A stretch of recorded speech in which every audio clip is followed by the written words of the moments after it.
Bill Gallagher, scaling coach, host of the show. And I'm joined by some other coaches in different realms, a couple of scaling up coaches and someone in the world of finance, in particular lending and things like that. Ami Kassar, Cheryl Biron, and Dominic Monkhouse. Ami, where are you today? Hello, I'm in College Park, Maryland today, visiting my son. Oh, awesome. And Cheryl, you're in Florida? Yes, I'm in Florida, in Lakewood Ranch, which is about an hour out of the Tampa Bay area. Nice. And Dominic, you're in the attic. I'm in Salisbury in England, and it's raining. You won't be surprised to hear. It's sunny here. I don't know if you could see out my window there, but you got a little bit. Oh, and I'm looking forward to it. But it's been cold this last week. Vern was here in town. We were doing a workshop for Asia remotely, and he's like, "What's the deal with the weather? It was cold as hell." It warmed up by the end of the week, and we had a good time. So we're going to get into so much more today with all of this. We're starting off with what we're noticing about women in business. I think one of the tragic bits of news that we've seen, most of our conversation today comes from Vern's insights and then the coach's experience with them. But in 2020, in December alone, women accounted for 100% of the jobs lost in the U.S. And so while jobs got lost and came back, the net loss was borne entirely by women, or so it seems, in the thing. And that makes perfect sense, not in the moral or justice sort of sense of things, but in terms of who's taking care of kids that aren't necessarily in school with people working from home right now and where things are cut. What are you guys seeing with your clients and friends and that kind of thing?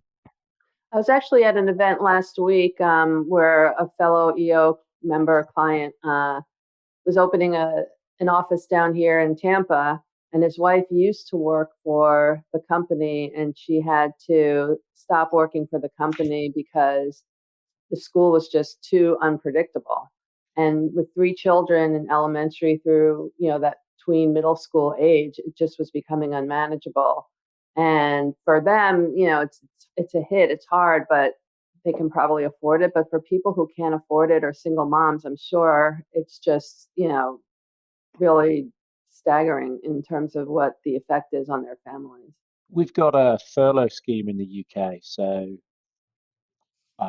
employees' wages are mostly being met by the government if the organisation's still closed. Schools are back, which is good for parents and good for children.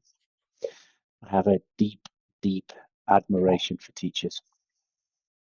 Yeah. I've seen both. We have women on our teams. We have women leaders, women CEOs in the companies that we're working with. And then we have quite a few in the others. But in many cases, as we see kids running into people's lives, and so many companies are still using a blended kind of work from home. So some are going into the office, some are not. Schools are a very mixed bag across the companies that I work with in the different areas. And I'm concerned about the quality of the perspectives and contribution and the social impacts if something doesn't change with this thing. Well, one of our clients in the UK actually is an academy and runs 4 primary schools in disadvantaged areas of the Midlands. Mm-hmm. And they've just been doing some testing, looking at the difference. Their thing is all about trying to drive the gap, reduce the gap between the advantaged and the disadvantaged in the children that they teach. And they're saying, homeschooling really failed completely the disadvantaged, and those kids have really made no progress at all in the last 12 months. So they're now trying to work out exactly what they can do and what resources they can bring to bear to try and close that gap over the next 12 months. I do think we just have to look at, in addition to the male-female disparities, I think it's fair to say that the pandemic has hit the sort of lower socioeconomic class a lot harder.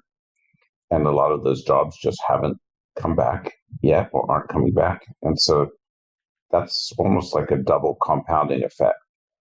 Yeah, unless you're like a driver or warehouse worker, right? Those have stayed strong and increased delivery. And right.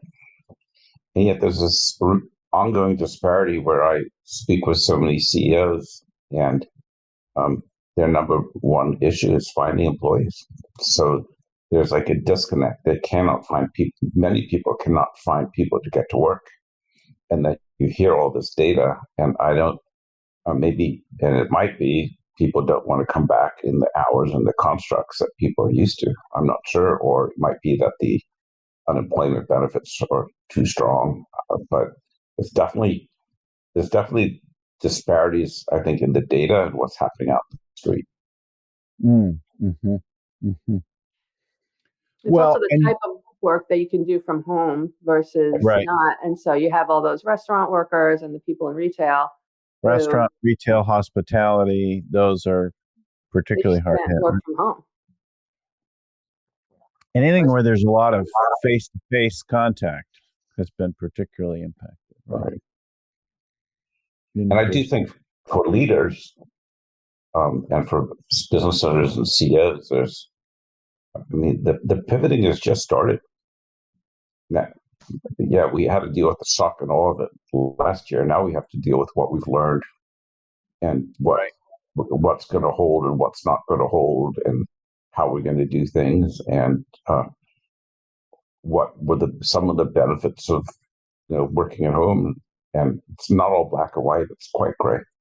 So I think that's a huge, huge conversation. I'm certainly thinking about it personally, but our clients are thinking about, when do we go back to the office? How much go back? Do we go back? What are the advantages of not having everyone in an office, of having developed and adopted remote work habits and structures?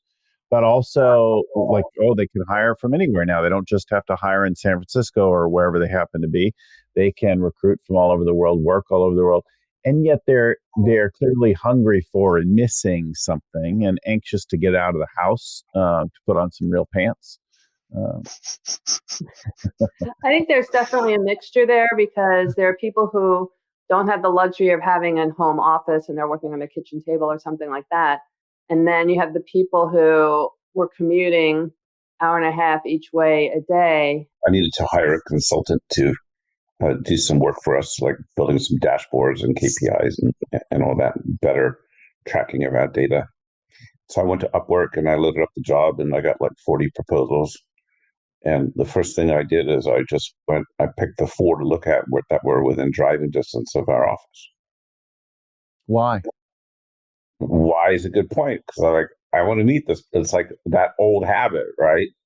I want to meet this person. And then I met the guy. I spoke to the guy I really liked, who lives half an hour from my office, and he's on paternity leave and doing this for a few months, and he's not going anywhere because he has a newborn in the house. Right. So my bias was to pick the people sort of who I could see and could come and meet with us physically and all that, but I'll never meet them. That's funny. I think there's convenience in being in similar time zones or closer time zones, right? Working with somebody whose day is your night and vice versa is harder, just in terms of finding times to talk and waiting to connect on things. And but being able to, hire somebody in the middle of the country versus on the coast has a tremendous amount of benefit in terms of the cost of the operation, right? And the cost of living for the person, if you're not trying to live in one of the major urban areas, coastal areas, is going to be tremendously different, right, than we have in a place like San Francisco or Los Angeles and so on. I think it's interesting because we've had some clients who've been coming down to the farm all the way through, because there's been an exception for business meetings in the UK, and some of those clients have been coming in. We've had some clients just come back to us who the team they've hired maybe half the leadership team in the last 12 months. And so, in the last couple of weeks, this is the first time they've ever met. People are almost tearful, right? I mean, they're overcome with emotion that they're now able to, shake hands with people and be in the same room as people. So if you could do it virtually, and I think the quality of the work with clients is probably about 70% on Zoom versus face to face. Definitely think we have more. Certainly, I work more impactfully with clients when we're all in the same room versus Zoom. And I think that's probably true of most teams in most companies. So we have noticed that we are way more time efficient on Zoom. Yeah. Like in terms of total output of a meet, how long we take for a planning session or annual strategy work, there's no question that we get it done faster in Zoom. However, you miss all of that qualitative, rich conversation. So is the work product compromised or is the team connection compromised? I don't know. It feels to me like where we're headed for and the things we're talking about are a blended reality where we've got a little bit of in-person, a little bit of remote, a mixture of things like that. Yeah, it's interesting, isn't it? Because if you look at the data on hybrid teams, or if you think about your own experience, the only person on a conference call who wasn't in the room. Yeah. I spent most of my working life being the guy in the Europe talking to guys in the US. And my experience was definitely as a second class citizen in any of those meetings. Right. Now think about, everybody goes back to work. 6 people go in, an hour and 45 commute, and one person decides not to come in. I don't know. I just think when you look at how those teams used to behave in the past and managers would behave in the past, the person who didn't come in would always be disadvantaged. You would be. You wouldn't have the time to network and create connections and relationships and things like that, right? Yeah. So I've seen it work where it's sorry, Cheryl, go ahead. No, that's okay. I was just saying that's what we miss also with clients because, coming in the night before, having dinner with them, really just getting to have that interpersonal connection is missing when we do it on Zoom and Mural. I just came back from the GEO's Global Leadership Conference for EO Watch Party in Austin. And they hosted, they invited the boards of 5 chapters, and the Austin chapter was there, and there were 60 or 70 people there. And it was just, those chats in the bar at night or hanging out late or those conversations or those chats when you're bored with the speaker and you're hanging out and those relationships that. You're never bored with the speaker, right? No, but what was interesting about it was I still hope that in some ways it won't all go away, right? So I think there were a couple of dozen watch parties happening around the world and a speaker beaming in. I found the hours weird though. Like the beginning session for that conference was 5:30 in the morning my time. Well, I don't feel like driving somewhere to hang out with people at 5:30 in the morning. I barely got coffee in me and opened my eyes. Right? I know some people are great at 3 a.m., but not me. I get it, but there were 7,000 EOers around the world participating in this thing this year, and usually at GLC, I think what are there about 1,500 bill or so, 1,000? I don't know. 1,200. Yeah, we don't want to lose anybody. EO is the Entrepreneurs Organization, and they're about it's like 2,000 members. It's an org like we also have Vistage, we have YPO, we have a range of other organizations of folks in our listeners and viewers. Right. Okay, good. So they just had their Global Leadership Conference, which is normally for the leaders across the organization to connect and learn and plan their years and that kind of thing. And we've all been involved, of course. Scaling Up started there. And even though we maybe are a little more popular today in YPO than in EO, but we were the Global Platinum sponsors, the coaching organization this year for the conference. So we certainly got a lot of response and interest from people that will probably continue. So the thing that I'm hearing from people, and I think is worth thinking about, is when and what does going back to work look like? And I think you've got a plan about your office and what can you take advantage of and bring forward of the good aspects, right? The silver linings of the way that we learned to work in this last year, and then what it is going to be like in the future. And it's probably best for it to be a blend. And there's significant emotion and probably um, going to show up at different places. So we have clients and friends in Toronto right now, and they're going into or in a pretty substantial lockdown. Other places around the world are going into significant lockdowns again. And yet, I think the word is in California that we're about 37% who've had at least some vaccination at this point, and like 25% are fully vaccinated. My adult family members now in our extended family are all fully vaccinated because of their different occupations and work and that kind of thing. And so we had a big family celebration together, huge meal together. Well, huge. There were like 12 of us, right? Not huge, but several families, right, all visiting together in person for a meal. It was like nobody wanted to do that until recently. And it was, as Dominic said, very cathartic. Like, it was people cried and laughed, and some were still angry.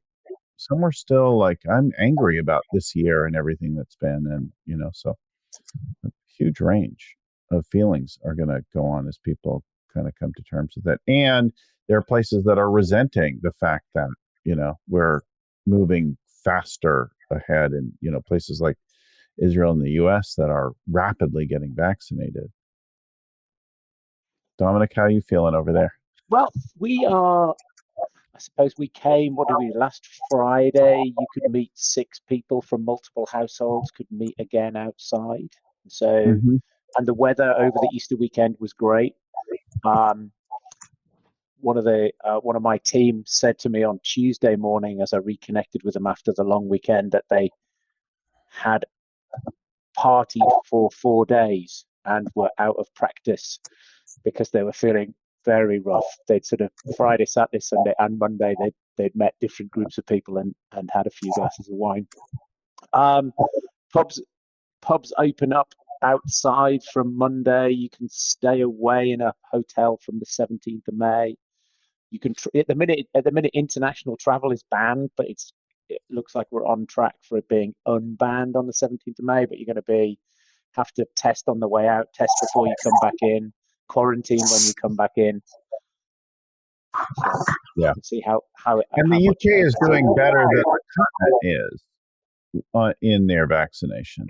Yeah, we've got. I think with the Office of National Statistics was saying it was over 50% now of the population had their vaccines.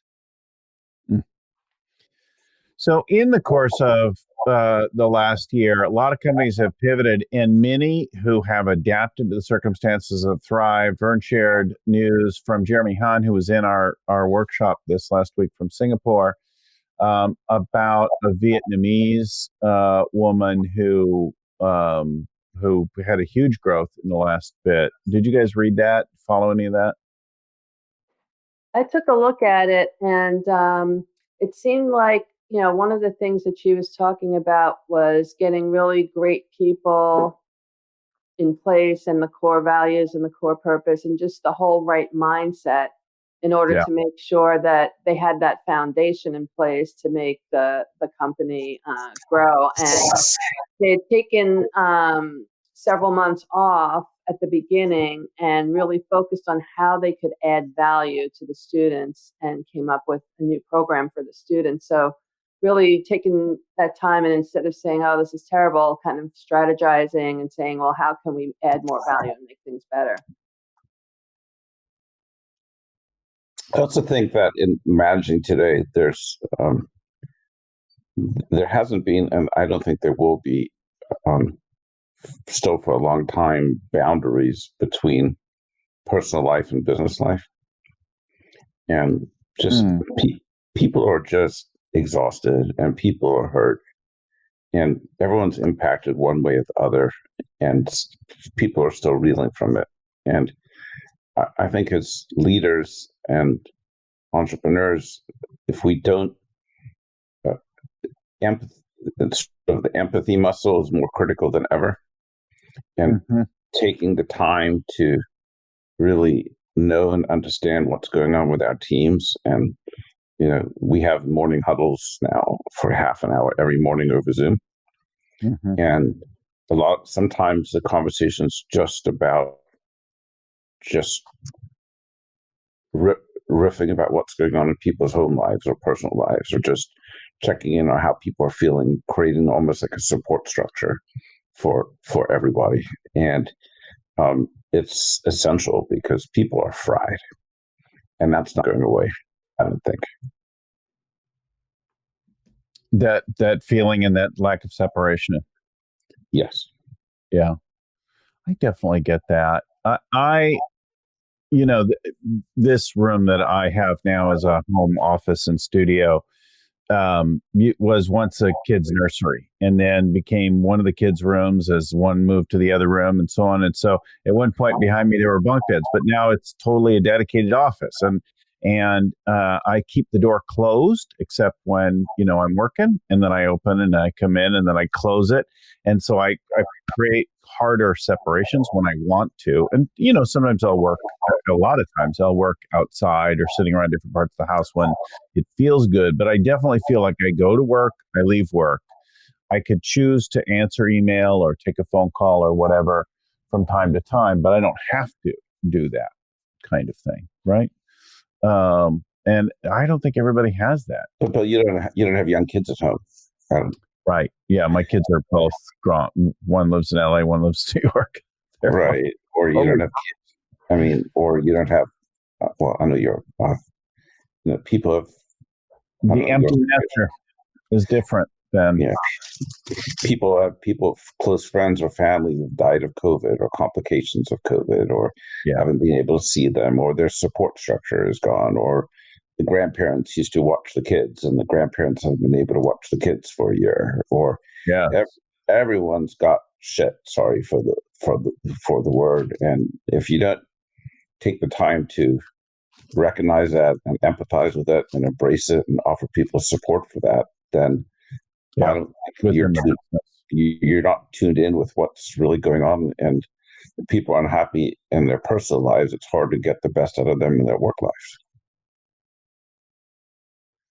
Last week I was chatting to two different people who've had two interesting observations in the UK. One, Daryl Scott was saying he thinks that lots of people in the UK have become God, what's the word? It's like his example is, if what you do is you take a baby elephant and you tether it up. Learned helplessness. You tether an elephant with a chain at the beginning, and it pulls and pulls and pulls and pulls, and eventually you can tether an elephant with a piece of string because it stops fighting.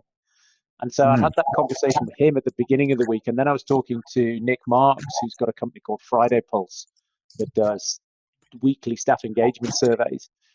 And you could see that the general population data from the UK dipped, and then it came back up again towards Christmas. And looking at the data, reminded me of Jim Collins, that Scottsdale paradox, where it felt like people were it got to Christmas, and then there was a new lockdown in January, and it was like they just sort of gave up. Right? Like his example, where some people who thought it's going to be over by Christmas, it's going to be over by Easter, died of unhappiness. And you just got a sense of that sort of people giving up, that sort of learned helplessness and just a reduction in happiness at a national level. Well, I think we've had that certainly now in responsible for some of the surges, because people who were doing things that were keeping it kind of under control. I had a company that went like 9-10 months without much COVID at all, and then suddenly just had all kinds of cases sweep through in the fall, because people would just like, forget it, I'm going to go see my mother, or whatever it was, right? They just kind of gave up on those things, and then they suddenly got hit with a lot of stuff, right? A lot of impacts as a result of that. My experience here in Florida is completely different from what I would be experiencing if I had stayed in New Jersey, because you would never know that the COVID was happening based upon the way the government is handling it down here, whereas up there, they're actually protests and that kind of thing.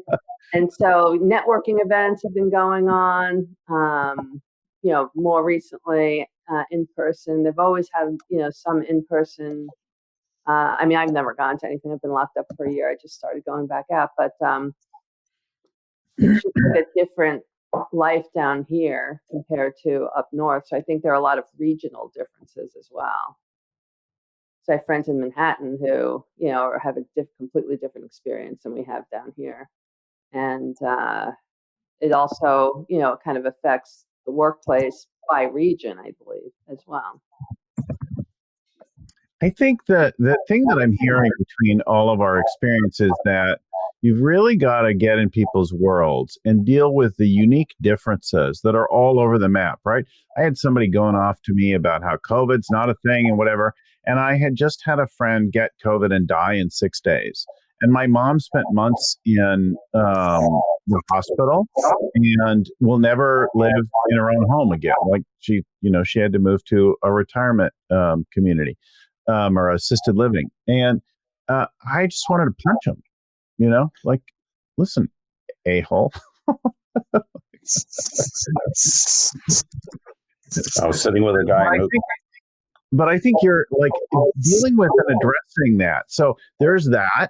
All right, good. Well, you be you. And then there's the people who are really freaked out or who are sheltered. And I have another family member who, would put on a hazmat suit to go to the grocery store. So there's kind of like a big range of that. So addressing, we know people with kids, without kids, people who've got other situations, like being adaptive to folks helps you not only address your marketplace, but also engage your employees, right? And your suppliers and all that. But there's I'm hesitant in some ways. I meet people and I ask them if they've had a good year because I want to know whether their experience is down here or up here. Mm-hmm. And if it's up there, then I can have a very different conversation. If it's down there, it's empathy. Yeah. But I won't share with them any good news that I've got. Yeah. They just don't want to listen. Or it might be upsetting. But I meet some entrepreneurs who for the last 18 months has just been sensational and they've had a great year. I meet people who've had a great time during lockdown. They've spent time with their family that they wouldn't have otherwise done. And then I meet other people for whim the experience has just been awful. Yeah. I know I've made people angry by sharing how, we've done well. We have a nice home. We don't have lots of kids to deal with. And there's been a great need for coaching and we've helped companies to adapt and pivot, but it makes some people very upset to hear that. Right. In our experience here, we ended up with 2 of our adult children all with us, from January or February through August, September. And so even though, from a business and coaching perspective, and some of my other businesses too, it was a bit of a challenge. Having them was just such a gift. Like we had a lot of fun together, but, you don't want to tell people that. We did also, lose people, and that was really terrible. But I think what Dom is saying, you got to meet people where they are. And, before you interact. Right. Your customers, your employees, your suppliers, you got to be sensitive to where they are. It's funny. Our daughter came home in the beginning and was like, okay, I'm going to shelter at home for a while because it feels weird. And then when it seemed like there was no end in sight, she's like, oh, forget it. I'm going to get on with my life. And she moved back to LA. And there's a whole additional component. We're not right away, right? Like she got. Some people are not going to get vaccines, and that's going to create a whole. That's going to create a whole other set of tension and issues. I can't wrap my head around that. Like I was so emotional, so glad, relieved, and grateful. Like, okay, there's probably I'd be okay. I'm relatively young and. Or I like to think of myself. But, it's delusional, I think is the word. Actual, dog years, but I like to think of myself. Anyway, I probably would have been okay. I have friends who've been okay with it. Some have, a whole range, but who knows how it would have gone. There's an interesting quote Vern shared. He said, lots of people want to ride with you in the limo, but what you want is someone who'll take the bus with you when the limo breaks down. Oprah Winfrey. And I think it's a great quote. Like, you don't just want the person who's going to marry you or like do business with you in good times. You want the person who's going to be with you through all of it. And I think if you're appreciating where people are coming from, what they're grappling with, people will go through all kinds of great challenge with you. Like, people love a good challenge. If they feel like you're honest with them, if you feel like you appreciate them and their struggle. Yeah, I've met some people on Zoom during this whole period who had different business struggles, and I would just, kind of help them think through like what their next steps would be or how they could overcome these different things. And it wasn't like they were a client of mine or anything, but just, an entrepreneur or somebody like that somehow I got connected to that just, really needed help. And just being able to be there for that person for that short period of time was also something that made me feel like I'm having an impact, and I'm meeting them, where they are and helping them to get to, where they might want to be in the future. And it's just, that's been kind of a gratifying experience too, to be able to just help people other than, the regular clients that I have. What are you guys doing, or how has the coaching evolved for you? What were you doing before? What are you doing now? What kinds of interactions have you had over the last year, and where are you at today with people? I'm mostly on Zoom, except I had one group that's local who was dying to get back together. And so I was fortunate enough to have a space that I have access to where, if it's 20 something people and we have 3 people masked at, 2 ends of a table. And, like Dominic was saying, once you're back physically together in the same room, the dynamic, just was so much better. But we did do a lot of really great work, online, obviously. So with those, like that type of client, it's really, we're just very fortunate that we can do that. And it's, a small group of people, a small leadership team. But with the other ones, with the larger leadership team and, maybe further distance and that kind of thing, it's, just still waiting to be vaccinated and have everybody kind of safe to travel and that kind of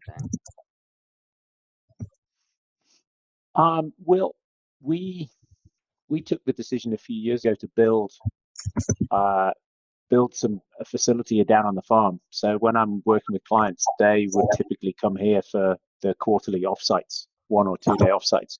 I love this. Talk to us about this facility. This is fabulous. Well, it's called the Management Lab, and we can get sort of 20 odd people in. So, I was working out of hotels in London mostly, or maybe even the client office space. The client offices were worse because people would say, "I'll be back in a minute," and then that's it. Everybody's waiting for 45 minutes, and then you decide to carry on because they don't come back. It's probably the worst experience we had. And then you're just for most of the hotels that've got decent accommodation, it's expensive and the coffee's crap. So we said, right, well, we'll build something. We will build it. They will come. And so I transitioned from, we went into lockdown and we went onto Zoom, and I hadn't used Zoom for coaching like everybody else, scrabbled to get my head around Mural. Like you, Bill, my experience is that if you've got that Zoom Mural thing, it's very, very time efficient. But I personally, if I'm working with clients here, there is, you work hard, you're on your feet all day, you're exhausted, but you get some energy back. And the energy back to me from Zoom is probably, I don't know, maybe 20% of what it is when you're doing work face to face. So I get to the end of the day exhausted, but feel much less fulfilled than if I'm working with clients face to face. We've been looking at some firms that we work with who are local, and they've more or less, wherever there's been a gap in the regulations that have allowed them to get here. They've been in, and then, as I say, we've just had clients who we haven't seen them face to face for 12 months, and we've had 2 groups of clients back in the last couple of weeks. And I didn't want to do workshops virtually, so last week we ran 2 workshops. Wednesday, Thursday, we did 2 workshops, and that was great to get new people we hadn't spent time with together. You know, you were talking earlier about Zoom doesn't allow the sort of interaction. I reckon about 30% of the time in the last few weeks when I've been with clients has just been people talking about nothing because they just can.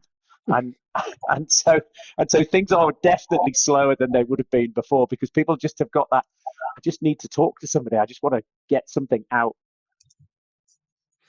Well, so we started in the initial phase, right? This time last year, I was doing lots of free coaching. You know, you're in a crisis, whatever, I'm going to talk you off the ledge. I was dealing with people and their panic.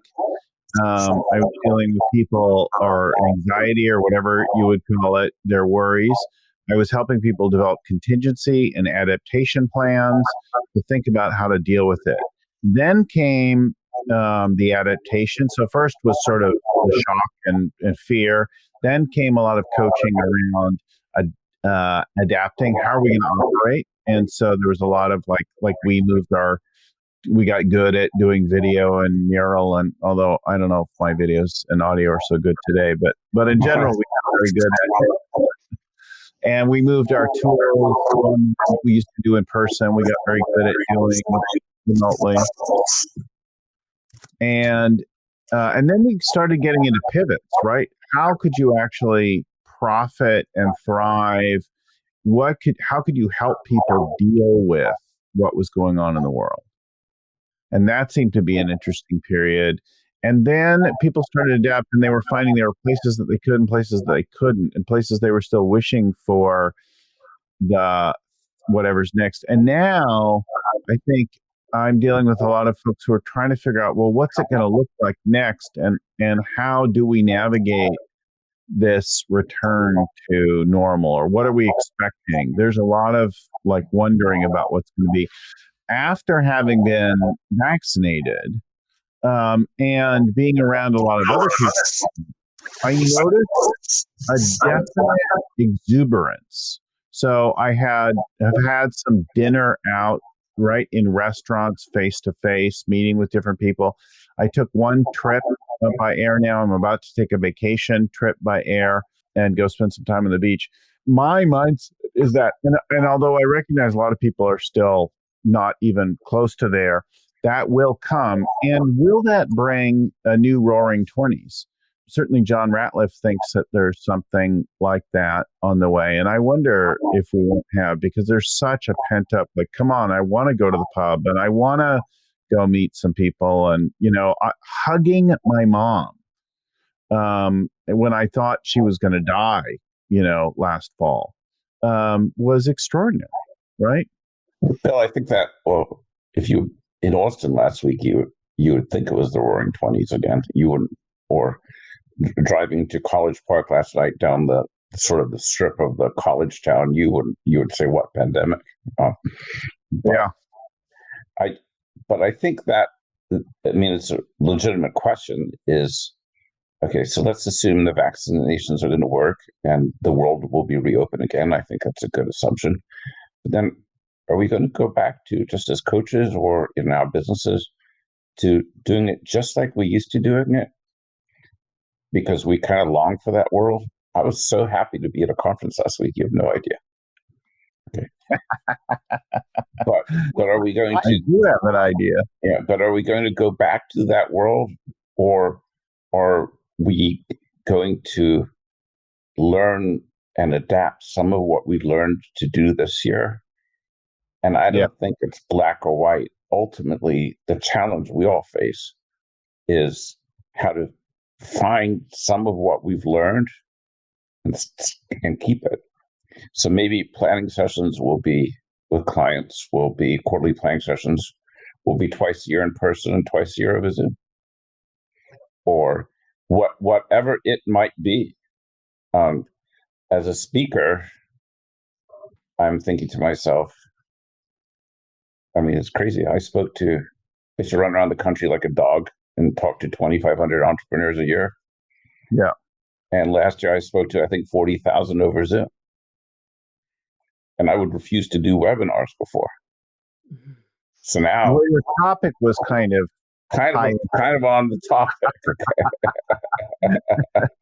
He's talking to people about emergency funding and things like that. Yeah, it was sort of relevant. Okay. But now when I get asked to come out and speak, I'm saying, Jesus, I can speak to your group for an hour over Zoom and get it done.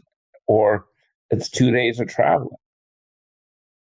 Yeah, that's how I feel too. Like traveling up to Michigan, to Canada, even back to New Jersey, it was just, so much time that was not productive compared to doing it over Zoom and Mural. So that hybrid model was what I was going to jump into, saying maybe 2-day annual and one of the quarterlies in person, and then the other 2 quarterlies maybe still over Zoom as an option, or, like a hybrid type of thing, and then locally more in person all the time. Right. So we've started to reimagine things, and I hope our companies are starting to reimagine how much in person, what does the office look like, what's it going to be, Right. I mean, I'm using Mural even face-to-face. So that's what we haven't done yet, and I'm thinking about doing that. We're going to do that in our next face-to-face. Tell us about how you're using Mural face-to-face. Now, this is Why don't we tell people what Mural is first, if they don't know? You're the best. You keep grounding us. Thank you. Good, thank you, Cheryl. Mural is interactive collaboration space. So in face-to-face, we'd have used whiteboards and post-it notes and sticky pads, and we can capture all of that on Mural, and when we're working. So you can do sticky notes and flow charts and sketching and everything else like a collaborative workspace in Mural. Whiteboard, sticky note, wall space that you can work together remotely, in person, etc. Yeah. So everybody logs into Zoom like this type of thing, and then they log into Mural at the same time. And so you see them moving around with their little name bubbles and collaborating. So that's what we're talking about. Yeah, and putting people into virtual breakout rooms and have them work on different chunks of the board at the same time, which is really good. That's a huge call out for people. I can't believe people don't realize you're doing Zooms all the time in your company. Enable breakout rooms, use them a lot. When you put 2 or 3 people in a breakout room versus 6 people in a Zoom, it's dramatic. That is where I think Zoom might even... there are times there where Zoom then is better than being face-to-face, because if you've got 6 people in a room and you don't have any other space to put them in, it's 6 people in a room. I wouldn't have in the past split up 6 people into 2 groups of 3, but on Zoom, do that all day long. 2 groups of 3, 3 groups of 2. It's people working in parallel just makes it go faster, and makes it a better experience for everybody, because the introverts get to speak and do stuff. What we'd done is we'd found ourselves getting through a load of work in half a day, and then I had some clients on site, and it got to lunchtime and we really hadn't made almost no progress. So I said, right, get your laptops out, let's get onto Mural, and force the pace with a timer and people working in breakout rooms, virtual, physically sitting in different parts of the room, and we picked up the pace and got done by the end of the day. So that's worked well. You haven't tried to buy one of those big boards to do it, right? Yes, I have. I've got an 86-inch touch screen in the next door. In the farm? Yeah. And that, what? When I'm on Zoom, my experience is fantastic, because I've got I can get up and I can draw stuff, I can pull things around. So either for when I'm facilitating or when people are here, it's great.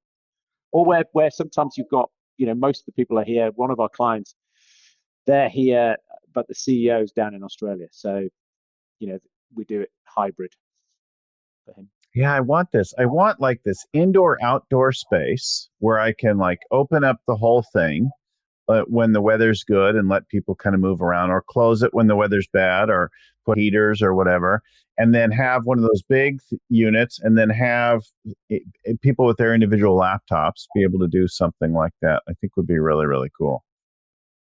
Yeah, well, and then you can have people remotely as well, right? Yeah, the worst bit of the remote experience is they don't get the catering. So all of our normal catering partners have been closed, which means there are plenty of chefs to hire. So what we did last week a couple of times is we hired a chef, and he came in and did food for people. So the guy in Australia saying, Matt in Australia saying, Dom, is mine being delivered anytime soon? The door hasn't gone yet. What's going on? Listen, if you don't have a coach, we can help you find a coach in this area. One of our listeners reached out to us. I had a conversation with them, and then I think Cheryl is starting to talk to them now about getting growing who are in their area. You can reach out to all of us here if you want to, or you can just drop us a note, info@scalingcoach.com. We'll help you, or go on our website. We'll help you find a coach in your area. If you don't have a coach, you should get one at any kind of capacity, right? Get some external. It doesn't have to be one of us. And many of us stay pretty busy, especially this last year, but we have about 200 around the world. So drop us an email, say, hey, we need a coach, or we want to talk about coaching options, live, virtual, remote, online, self-paced. Like, there's a world of approaches that are available and possible, and different styles, right? I like to tell people again and again, I'm a particular style and type of coach that's not for everyone. For reals, right? Like, I had somebody say, we really want more accountability. I'm like, oh, I'm not going to do that. I don't do accountability coaching. You want somebody who's going to make sure you do what you say you're going to do? Yeah, that's not me. But there are coaches who are really awesome at that and love doing that. Like, grill you, hold your feet to the fire, right? Like, that's a valid type of coaching. There are others who are very much about the numbers and dialing into it. If I wanted a critique on my stuff, I might use Joss, or I might use Ami to figure out how to fund things and what the business looked like. I wouldn't do that either, right? And figuring out that perspective or that approach, I think, is really important. Getting that good match, right? Speaking to a couple of people before you pick your coach also. Yes. Yeah. Yes, definitely that. Different styles, because you have to be able and willing to really confide in that person and trust that person to help you get to the next level, what you're looking to do. And in terms of, financial versus cultural versus executional versus, having people keep you accountable, make sure you do what you're supposed to be doing. Like Bill and I are like, we're not doing that, but some people love it. Some people want people to run their monthly meeting, right? And we have coaches who will do that. I won't do that. I'll teach you how to do it once or twice. Right. Teach them how to fish instead of giving them fish. Yeah. We have lots. Dominic, do you do any monthly meetings or any of that kind of thing? No, I do. Well, I do fortnightly calls with the CEO. Otherwise, it's 1 or 2 day quarterlies. What I do is, though, I've got one of the guys on the team, Carlos, might do huddles or weekly meetings with people if they're stuck and they need some help. So because I'm not going to do that, but Carlos loves to do that. And in fact, the software we use at the back end to keep all the stuff in, he runs a sort of a monthly tournament across all the clients, and he's got a scoring system. So there's a sort of a championships for that sort of accountability thing. Nice. So interesting to see which clients win. I do actually offer half-day monthlies for clients who want to get really quickly through strategy or that kind of thing. And then, if they're having some executional issues, but it's an official, cadence that we're doing versus me popping in and running a weekly meeting for them and that kind of thing. So we want to talk about the niches, the things that people are specializing in. Vern shared a couple in the last little bit. A woman-owned toy manufacturer who grew a ton, and then someone who did vintage Saturns. Like, really? Vintage? There are a lot of old cars I really love, but a Saturn will never be on that list. I think the niches now, I'm sure it's possible to go broad. I'm sure somebody somewhere has been successful running a company by being all things to all people.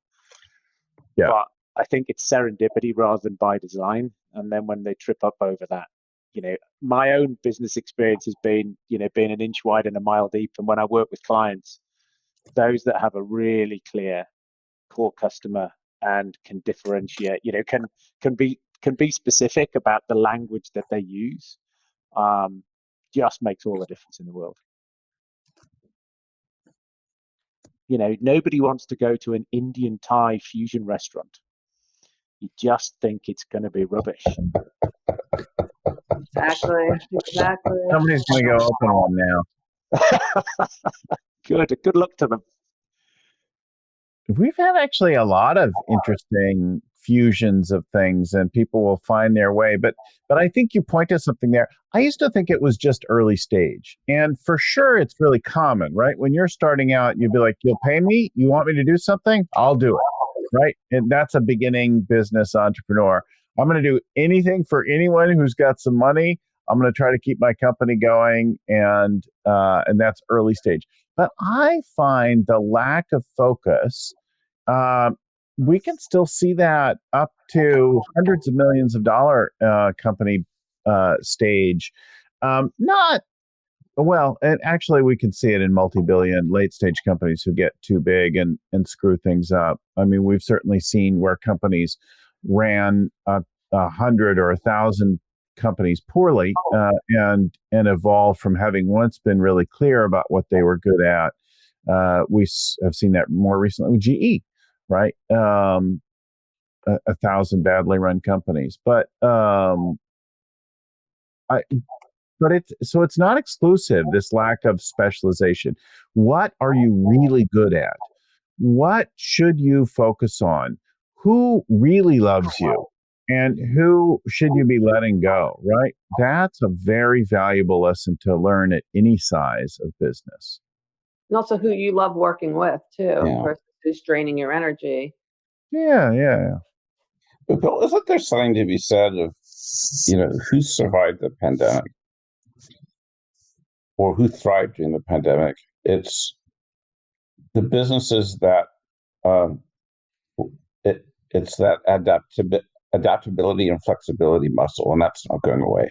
So it always strikes. Well, let's call out some obvious stuff first. That is in our sector, but for sure, Amazon, Walmart, right? Others like very big companies have continued to leverage their strength and presence, their political advantage, everything else, and have crushed some small companies. So we're talking about those small and medium-sized businesses. Who of those have done well? And it is those ones that you say that were nimble, that adapt, that chose to adapt. It strikes me up the street from us as a strip mall, and there's one restaurant that quickly as could opened up tents and then they pissed off the township because they went too far into the parking lot and they had to shut them down, and they opened up takeout, and they the minute they could open up inside, they opened up inside, and they literally pounded through and did every single thing they could do to adapt and to survive. Then 3 doors down is another restaurant that just shut down for 8 months. Yes. Didn't try a thing. And what strikes me, I mean, it's partially the issues related to who the government chooses to help and not to help, but they're in the same business and they're in the same industry. One put on their entrepreneurial flame and they got to work and they figured it out. I mean, there's a little Japanese place down the street from us where you have to line up an hour to pick up your takeout food, and people line up. and they don't let people in the door. And there are other places that are on the verge of collapse if they've not had to collapse. So what does that say? And what does that say about and that I mean, that's what strikes me is that the government's pouring aid into all those restaurants because who didn't do anything, and it's hard for the restaurants who are thriving to get money to grow and expand and hire or whatever. But it's that innovation muscle that we all have to be looking for, because the need for that and adaptability and flexibility is still here today. It isn't going away. I think some companies, have the capability to do that, and some of them are more the technician, like in the eMyth Revisited, and they just know how to bake the pies, and they don't know, from the business side of how to survive and thrive, and they don't really know where to look to get that help. So that guy that didn't open up probably just, I know how to cook really well, I know how to make my food, I don't know how to run a business, and just didn't know how to seek out help to run that business. See, I when I'm doing the functional accountability chart with clients, I put new product development on, because the average entrepreneur is 12 years in an industry. They know how to bake pies. They open a bakery. And then if they have to pivot, they didn't create a new product. They just took something they already knew how to do and take it to market. And so often, and to Bill's point about large companies, I've got clients who are, large clients who have no ability to do new product development. What they do is they look inside and we go, we make widgets, we sell widgets. If you want to buy widgets, we're here. And the clients that win are the clients who say, who's our customer? What's their problem? How could we re-energize? How could we repackage what we do? One of, not a restaurant that I know, but somebody was telling me that, the restaurant closed down and they started doing cookery school.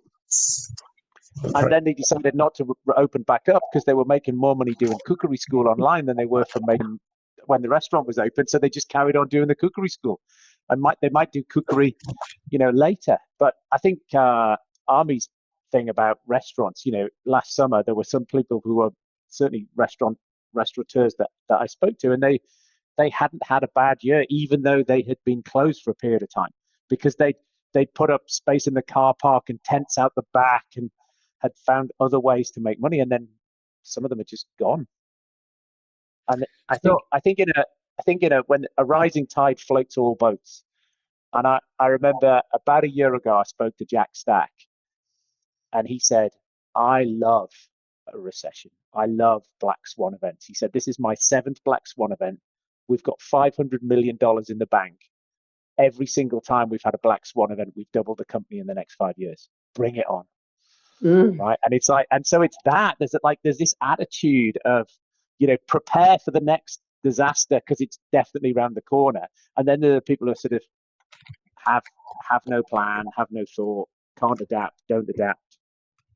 So I think there's we forget the conscious or unconscious choice in the matter as well. So there's can't, unable, doesn't play to my strengths, that kind of thing. But there's also the choice. And I remember reading a New York Times article about a restaurateur that said they were talking about the restaurants adapting and that kind of thing. And I know lots, and I have patronized them that have adapted and have found ways to, whether it's the parklet dining outside, which may or may not be safe depending on how they did it, or the takeout or that kind of thing. We've used a ton of them over the last year.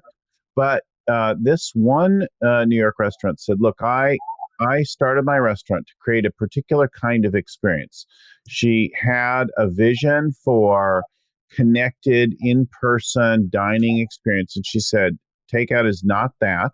It's not connected. It's not social. The food's not good. It's not right. It's not warm. And she's like, I'm a no. And she shut her business down.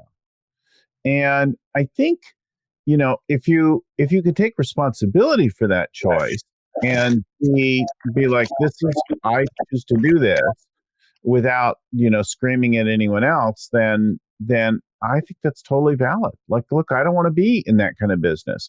But I know another friend who's in the service business, and there were others in their business in the same area dealing with the same situation and restrictions, that kind of thing, who did fine, who adapted, who found ways to do it, and this person did not. And I don't know if they're conscious of it. They would say conscious about their personal choice and decision. They would say it can't be done. You can't do it right. But I think that they were just at a stage and a point in life that they just didn't want to. Or they didn't need to, Bill. Didn't want to, didn't need to. I mean, it's had a very significant financial impact on this person. But others clearly did and found a way and are operating today, and they are not, and their assets are being sold, So, maybe it's a question of knowing their core purpose, like this woman you mentioned, they want to exist to enhance the eating experience, in person, whereas the other one, might want to just feed people, good food from our culture or something. And then you have the one that I love to cook and I want to share that with others, or that's, kind of like our pivot tool.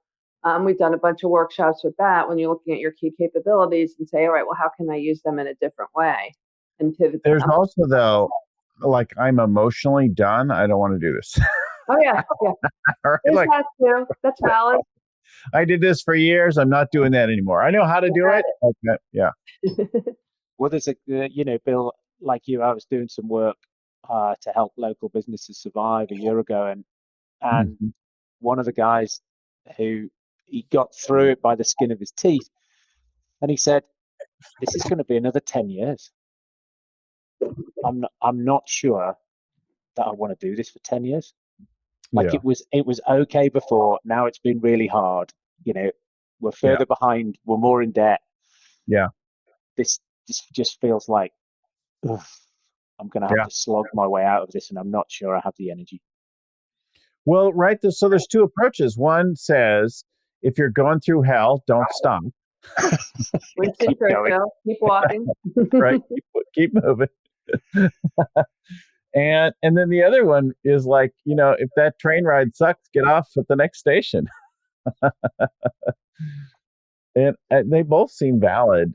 But I think this thing of like, let's figure out who you really love working with, who loves you, who pays you gladly, who raves about you. I have a couple clients that just refer us nonstop to other people. And they're the best things, one or two conversations with someone and they usually are a good fit for us because they're referred by somebody who's a good fit for us. And, there's easy chemistry and, most of those people we end up working with. Figuring out who that is that loves you and you love them and it's easy and they're willing to pay you and, that kind of thing. And you do a good job.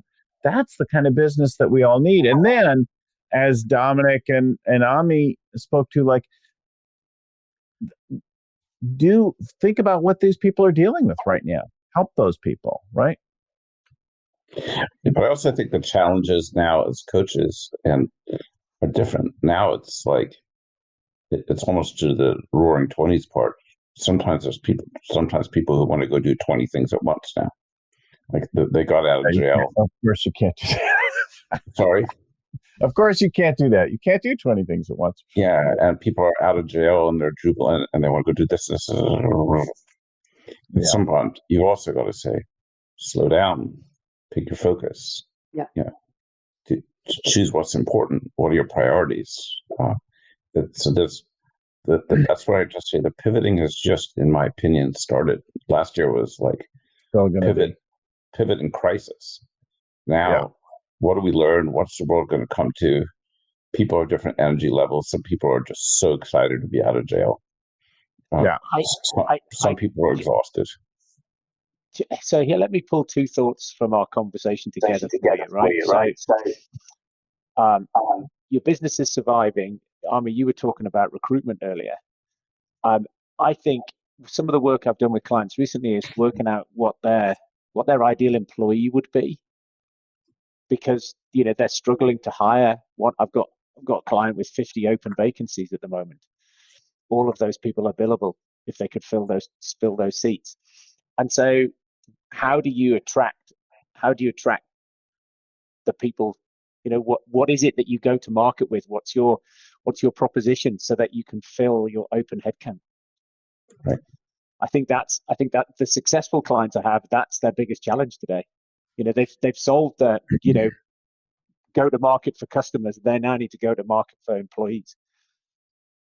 And it's kind of like creating that avatar, when you do it for your core customer, doing it for, the employee that's successful in that role, in that culture, and, taking a look at the different employees that you have that are your real stars and saying, who would you like to, clone, and then figuring out what's important to them and how to attract them. Yep. So Vern shares a story that one of the other coaches, Cheryl Biron, worked with a toy company, Ebu, and talks about how they were slammed, but then came out. And they first talk about the pivot, where, and it sounds like they were selling through small toy stores, right? And independent shops and gift stores and that kind of thing. And they went direct to consumer and then grew as a result. But pivoting direct to consumer then took a significant focus on the execution habits, the meeting rhythm, and that kind of thing, about focus and staying on point and not trying to do everything and just getting to that one thing. Because if you think about it, if all those things close, but you make educational toys, games, puzzles, that kind of thing, there's a lot of need for that right now with or for the last year anyways, with kids at home, right? So here's a need for something, but your normal distribution is off. And we saw that in food and toilet paper and produce and all kinds of things like that. Like, we sell through these channels and not through supermarkets. So now the restaurants and food distribution shut down, and now we've got food rotting and that kind of thing. Like, there was a lot of that in the early days. And if what Ami's saying is true, we're going to go through waves of this adaptation. I don't know if we're going to have 10 years of this adjustment period. I'd be really surprised. But I think, you still take off your shoes and remove your toiletries when you go through the airport. In 2001, where all that stuff started, is a long time ago, right? Like, there's a new normal now. We've just figured out, gotten used to it. Yeah, I tell a story. A couple of months ago, I went with my daughter to the mall, and there was a Banana Republic that was shutting down in that mall. And sadly, about 20% of the retail is gone in that mall. And I was psyched. Okay. Because you hate shopping. I got like $900 of clothes for like $130. Oh, I was like, this is freaking awesome. And then I chatted with the woman who was helping me, and suddenly I felt awful because she had worked there for 7 years. Yeah. And she was losing her job that Saturday, and it's not coming back. And so I thought about it. I said, well, people, it's not that retail's dead, but people have been, and not that demand for clothes is dead, but so many people have been forced to shop online this year. And not all of them, it's not black and white, but a percentage of them aren't coming back to the stores because they got used to it and they like it. And down the street, somewhere within 10 miles, is an e-commerce business that's thriving. And how's that woman? There's still need for her, but she might need to go work in an e-commerce business or something. So that's just something. It's not like retail's gone, but I don't think people learn to shop online. A percentage of those people are going to keep shopping online. Well, the old traditional retail is gone and dead, right? Like, that's been declining for a while. And then the decline of it really accelerated the last year. But there is a category of retail that's remaining that's more about entertainment and experience. And it's not black and white. It's not like saying the internet never killed print media, changed it, never killed it. Well, there are no more magazines that come to my house anymore. I know, but there's still magazines or there's still newspapers. It's not I'm on my phone or my tablet. It's not. It's all I'm saying is that none of these things are completely binary. Right. But some percentage of people that used to go to the mall to buy their stuff, some percentage of them learn how to do it online. They say, hey, this is pretty easy and pretty convenient. I'm not going back. Yeah. I was going to say, Scott Galloway wrote that book post-corona that talked about that, coronavirus, the corona pandemic made everything speed up. So perhaps we're going on our way to closing a lot of retail stores anyway, but it just sped things up. Right. Telemedicine sped it up, that kind of thing. Yeah. And there's some businesses, unfortunately, in our world, we see it all, right? And there are some businesses that Corona was the last nail in the coffin. They were just run so badly and so poorly and so mismanaged that this was their last death death, whatever. And maybe that's okay. I don't know. I have to say my experience with my GP now is you ring them up and they ring you back. I've got no desire to go down to my GP surgery and hang out with ill people next time I need to talk to my doctor. Right? Sod that. I hope they keep that. up. Things like that, right? Some of that, right, are definitely a good thing. Like, okay, and that changes things pretty significantly. I don't know. So let's talk about workshops for a minute. Any of you got workshops coming up? Next one here is July. Crickets. July in person? July in person. But what we're doing is we've got, I think Justin Roth-Marsh is speaking on Vern's next summit. Justin runs a sales enablement business called Ballistic, wrote a great book called The Machine. Yeah. We've got him, hopefully, over in May. Yeah. For a workshop in May. If you haven't done our summits, you should do our summits. You used to have to travel to them, and they've been largely online now. And we'd love to do a mix of things, but we've gotten good at it, like accelerating things. I always said, well, I want to have a TV show. And then over the last period, look, I'm like, here I am on camera. I'm used to speak on stages, and I said, I want to get good at reaching a wider audience. So we've accelerated stuff. Our summits are now really easy to attend online. You can even watch replay of them. And we have unbelievably good speakers come and talk really about a whole range of topics that could be valuable for your teams. So super cost effective. Find those scalingup.com/summits, or just go to scalingup.com and click on the summits button. Register there. If you like one of us or are working with one of us, then just click our name as your coach, and if we have any special deals or whatever, you'll get that. I think there's a lot of value. We're getting ready to do, I don't have a date yet, but we're working on doing some longer, deeper dive workshops so people can do a little more of the work in our 1-2 day workshops.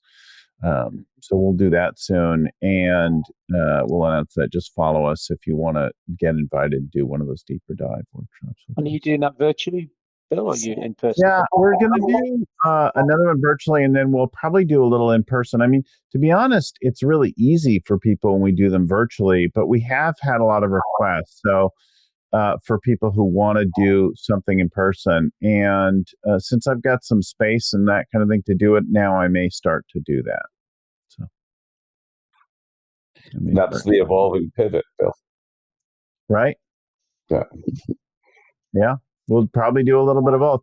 I don't know that I'll do one where you could attend either virtually or in person. I don't know that I'll do that blended thing. I don't love doing that, even though we've done a couple like that in the past. We did one event we had a speaker, and then we live streamed for the event for people who couldn't be there. And I think that is somewhat valid, but not so much on the interactive side. So to live stream, an event with a speaker and that kind of thing, and some people are in person, it's much more like broadcast. And our workshops are intended to be more like ask a question and get some feedback and do an exercise and that kind of thing, right? Speaking of workshops, though, when you said soon, I was thinking soon, but I do have something coming up in September, and it's a blended workshop with them collaborating with a local person who is going to do, like, I'm speaking at his event. And so it's an annual strategy planning retreat for 2 days for entrepreneurs and other kinds of business owners. And I'm going to be the speaker on day one. And then on day two, it's a personal planning day. And it's all going to be about tools to integrate into your work life by using the book, The Power of Habit. And so, we have the scaling up side on the first day for the business, and then spouses and significant others are welcome to come as well to see how they can integrate that into their lives. Cool. On both sides. So that's September 17th and 18th. Let me just also say, if you are somebody who'd like to do, you've got a YPO group or whether it be a forum or a chapter, a Vistage group, an EO chapter. I know many of those folks are planning now. I'm president of our local EO chapter next year, and we're planning our calendar now and booking our events, that kind of thing. But if you'd like a scaling up workshop or a deeper dive on any of the subtopics there, this is a good time to get people booking. Our coaches are probably hungry. I know, although my business overall went up last year, the piece of public speaking workshop type stuff went way down. So, I'm happy to go do some things now. So contact us and book us if you want to do anything like that right now. We're open and motivated. I know as I'm filling our calendar for our local chapter that speakers yes, please come speak to us again. So a couple other call outs. I mentioned the summits. I mentioned the coaching. I mentioned the workshops. We also have software, the Scaling Up software, scalingup.com/software, called the Scoreboard, Scaling Up Scoreboard, brought to you by Align Technology. Align today is the one that we use with most of our clients. We have people using other things, but Align is a purpose-built software tool. So if you want something to just make it easy and get started, that is a perfect fit for that, for scaling up, Align is your tool. And I also want to mention our Growth Institute online education. So we're now offering the Scaling Up core course along with some phone and Zoom sessions. So if you want to go through self-paced, work through some of that stuff and save some money or just do the basics and get started, you can get the Growth Institute online course with us and then get a few feedback sessions tied to that. So we have that now. And you can also go deeper. There's a huge library of content at the growthinstitute.com. And they also have a full comprehensive course, the Master Business Dynamics and the Scaling Up Master Business course, both there. So if you want to go a little deeper with any of that, that's available. Yeah, I've had some good feedback there. We've had clients who have hired new people into the leadership team and have taken the online course as a way of feeling like they're catching up. So some really good feedback from clients on doing the online course with the Growth Institute. That's great. Nice. And some of my clients will gather together, once a month and watch a video together over lunch or something like that for a subject matter that they're all trying to improve on. Did you guys see Ariana Huffington by any chance in the conference last week? I did not. I thought she was really surprising. And I heard mixed comments, but I thought she was great. And she said, fearlessness is like a muscle. I know in my own life, the more I exercise it, the more natural it becomes to not let my fears run me. And if there's anything that this last year taught us, it's to sort of lean into what's going on and find a way to adapt it.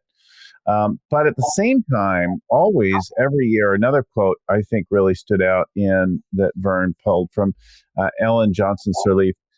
If your dreams do not scare you, they're not big enough, right? The BHAG, the thing we're reaching for, ought to be not a simple linear projection of where you are now. It ought to be something a little scary. It's big, hairy, and audacious. That's the point of it. These things inspire and excite us as well as frighten us. That inspiring and frightening are kind of two sides of the same thing, aren't they? 100%. Yeah. I mentioned earlier the Excelsior Mat, the Academy Trust in the UK that I've done some work with. And when they created their BHAG, they said, we're going to be world famous for innovation in education. And I said to the CEO, how does that make you feel? He goes, that scares me shitless. Uh-huh. But what they did is the moment they wrote it down and agreed it, they started to behave differently. And they started to share their vision with prospective employees. And they went from having 30 people apply to 300 people apply. And as the schools in the UK were closed, but the schools in Sweden were still open and in Denmark were opening up, they were looking for best practice there to bring children back to school safely. And they've now got a global newsletter where they share best practice about how to teach kids, in a COVID safe way, or how to, bring classes back to school and how to support teachers. And so they're already becoming world famous for innovation in education. And it's just fantastic to see a client, transform their business, or in their case, transform their delivery of education, just because they sat down and they said, well, this is what we're going to do. And then it's a great story to close our show with. Reach for something huge. Do something really cool and interesting. That is the world. Those are the kind of people that we all love coaching so much. People up to stuff. Ami Kassar, MultiFunding.com, Cheryl Biron, Lexagen.net, Dominic Monkhouse, Monkhouse and Company. Thank you guys for joining and talking with us and our listeners and viewers this month.